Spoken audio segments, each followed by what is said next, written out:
Hello বন্ধুরা, good evening. তো এই যে ছোট্ট একটা গাছ দেখতে পাচ্ছ, এটা কিন্তু নীলকণ্ঠ ফুলের গাছ।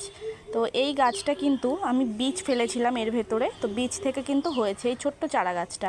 তো এটা কিন্তু এখানে মাটি পাচ্ছে না সেরকম, কিন্তু পর্তুলিকায় তো খুব একটা মাটি লাগে না। তো আমি এমনি বীজ ফেলেছিলাম, তো দেখছি হয়ে গেছে এখানে।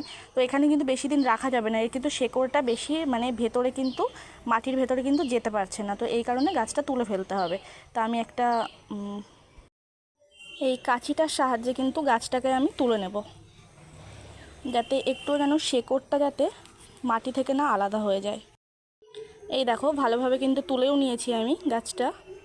এরপরে এই ছোট্ট বাটিটার মধ্যে কিন্তু আমি আপাতত 10 দিনের জন্য কিন্তু লাগিয়ে দেবো।